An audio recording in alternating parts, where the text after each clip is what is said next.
आप देख रहे हैं हमारे YouTube channel Umesh Yadav studio Sambhal के माध्यम से। प्लीज़ हमारे यूट्यूब चैनल को सब्सक्राइब एवं लाइक कमेंट करना ना भूलें। धन्यवाद। के प्रथम भक्ति और संतन कर संहा,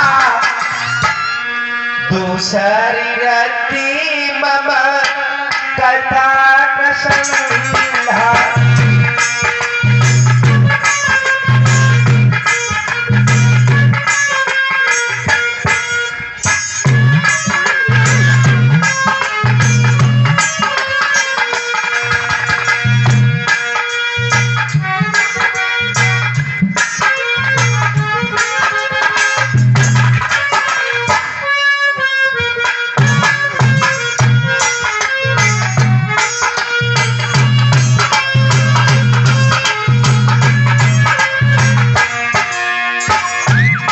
रामचरितमानस में तुलसीदास जी लिखते हैं,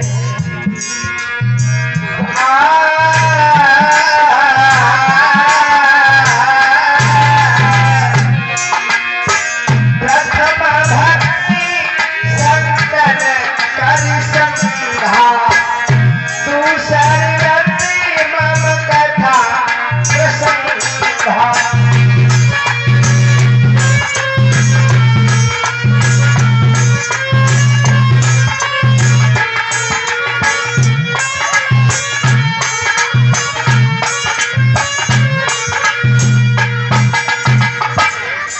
के प्रथम भक्ति संतन कर संहा। और ये बच्चे शोर कर रहे हैं, इनको कोई समझाने वाला नहीं है क्या? ये ऐसी व्यवस्था है, बैठ जाओ। और जो भी इधर उधर खड़े हैं, पांडाल खाली पड़ा है, ये शोभा नहीं देता है ऐसे। प्रथम भक्ति संतन कर संहा, यानी सबसे पहली भक्ति तो वो होती है जो अपनों से बड़ों का। ये व्यास कौन थे? ये किसके पुत्र थे? व्यास पाराशर ऋषि के पुत्र थे व्यास जी। पाराशर किसके पुत्र थे? भगवान शंकर के। अब थोड़ी देर इनके बारे में भी देख लेते हैं। एक बार ऐसा हुआ था, कैलाश पर्वत पर सती जी भोजन बना रही थी। अकस्मात धोखे से उनको थूक आ गया, उन्होंने रसोई में थूक दिया धोखा से। बाद में ज्ञान हुआ कि अगर भोले बाबा ने ये देख लिया तो वो भोजन नहीं करेंगे, नाराज हो जाएंगे। तब तक भोले बाबा आ गए। उधर सती ने क्या किया, झटपट उठी और एक मिट्टी का पारा लिया, उसको ढक दिया। और जैसे ही भोले बाबा आए हैं, भोले बाबा ने उस पारे में ठोकर मारी तो उसी के नीचे से एक पुत्र पैदा हो गया। उन्हीं का नाम रखा पाराशर ऋषि। पाराशर ऋषि धीरे धीरे सियाने हुए हैं। इनका विवाह हुआ, गिरका नाम की पत्नी इनके घर में आई, गिरका। लेकिन इन्होंने क्या किया, अपनी पत्नी को घर पर छोड़ा और जंगल में भजन करने के लिए चल दिए।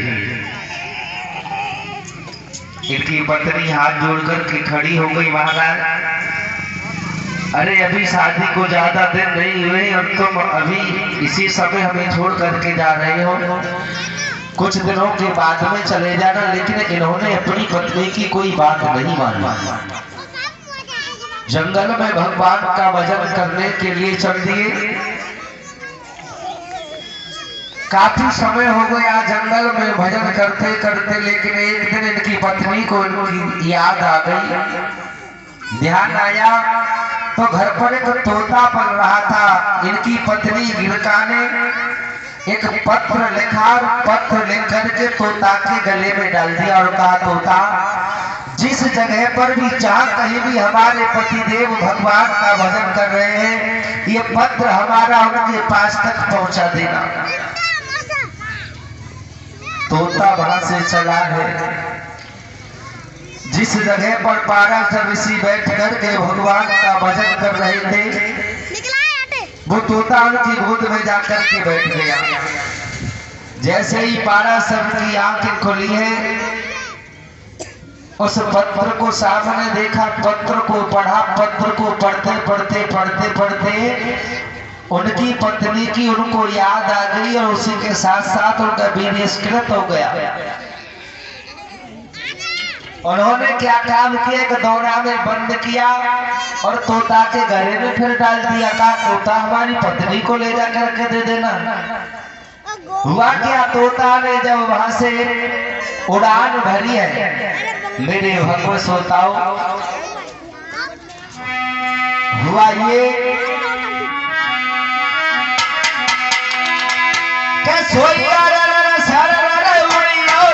अंबर में गौ लहराई।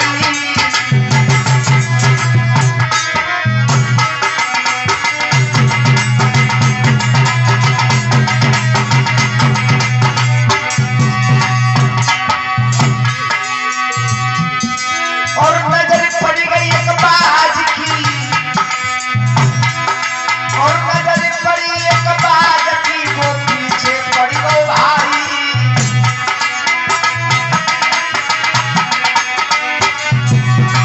जैसे ही तोता उसे दोना को लेकर के उड़ा, बाज ने देख लिया, बाज पीछे पड़ गया तोता के।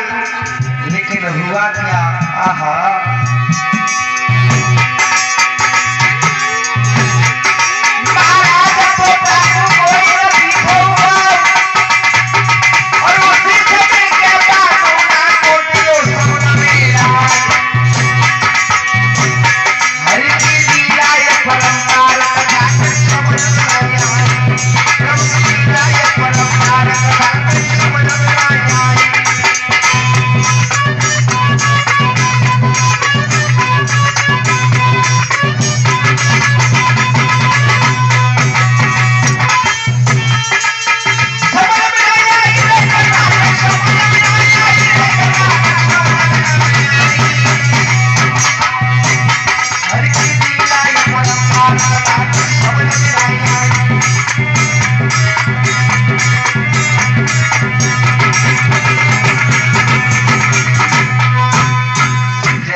तो वो सोना तोता की गर्दन से निकल करके समुद्र में गिर गया।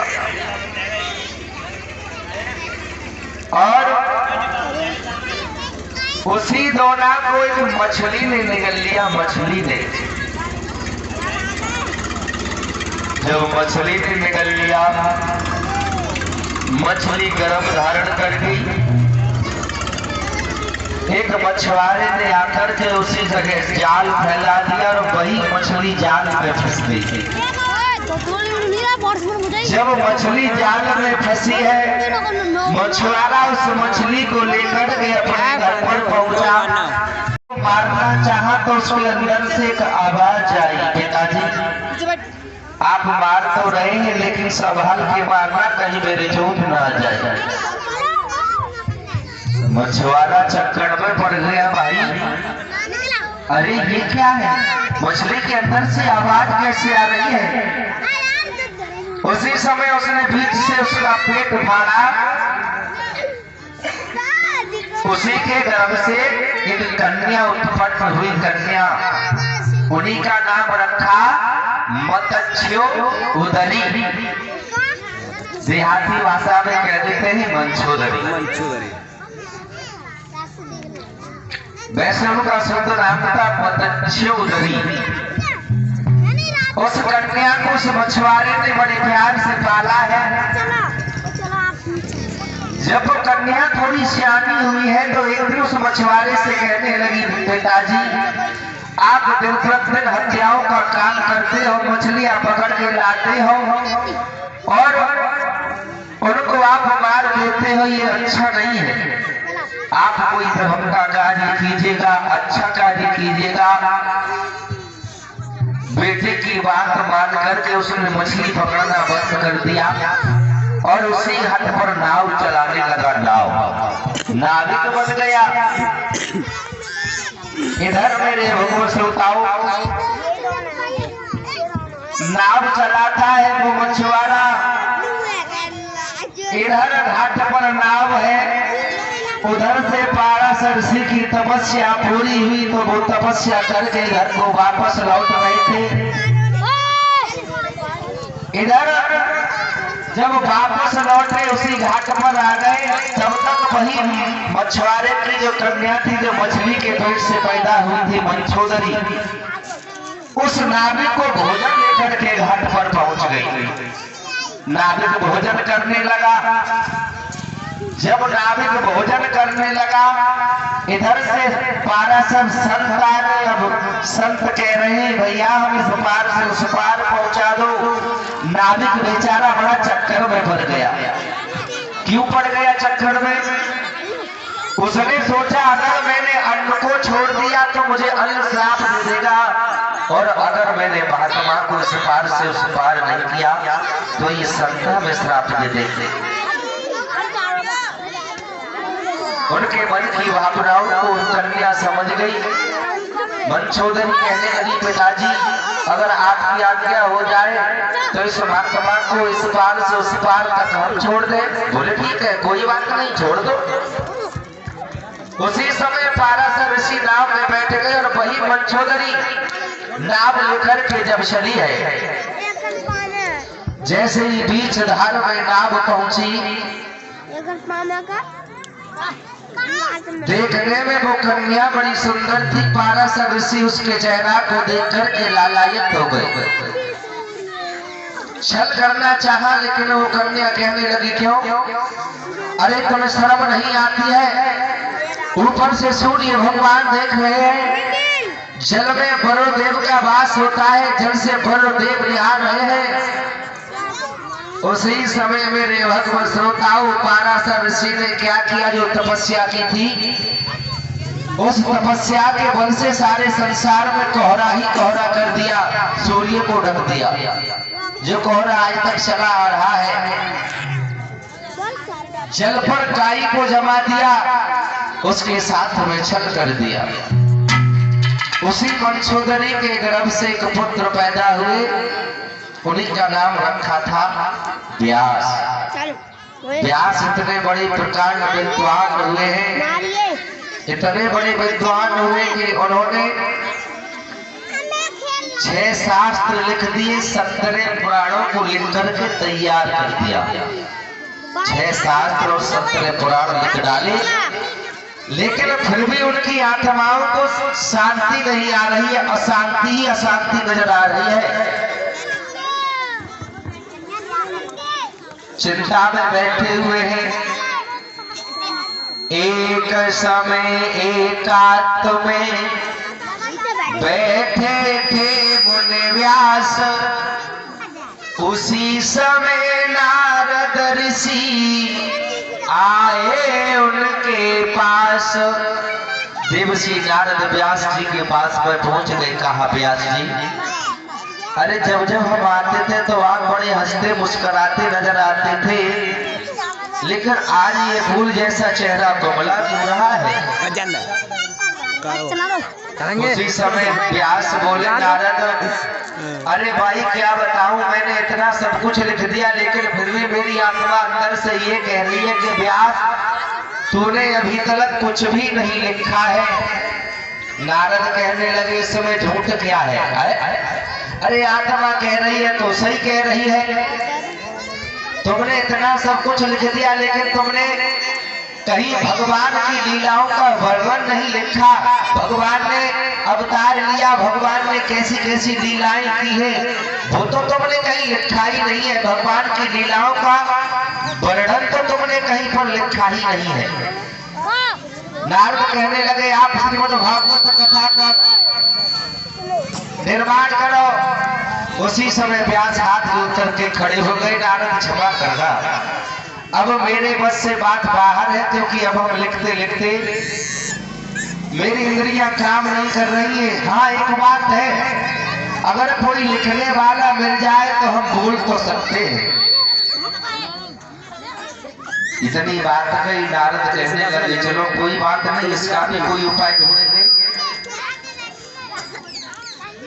आज महात्मा नारद और व्यास जी दोनों चले हैं, पहुंचे हैं गणेश भगवान के पास में। गणेश भगवान से जाकर के कहा है प्रभु तुम श्रीमद् भागवत कथा को लिखो। बोलेगा कौन? बोलेंगे व्यास जी आपको लिखना ही लिखना है।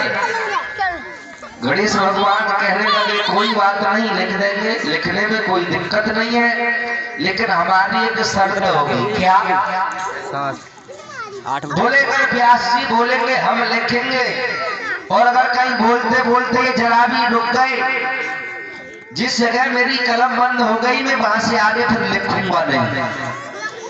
व्यास कहने लगे कोई बात नहीं, शर्त हमारी भी है। क्या? व्यास बोले गणेश भगवान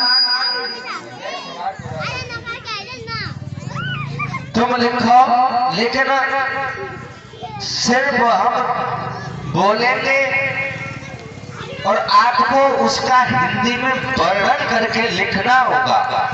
ठीक है, कोई बात नहीं। दोनों तरफ से शर्त मंजूर हो गई। तो सबसे पहले व्यास जी ने लिखवाया। क्या बोला? कि श्री सच्चिदानंद रूपाय विशुद्धपत्यादेतवे तापत्रय विनाशाय श्री कृष्णाय वयं नमः।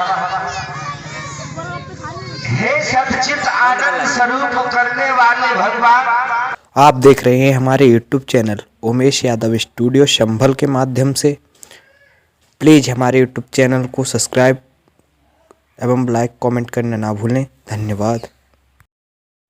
सभी भाइयों से निवेदन है कि हमारे YouTube channel Umesh Yadav studio Sambhal को लाइक कमेंट करना ना भूलें। धन्यवाद।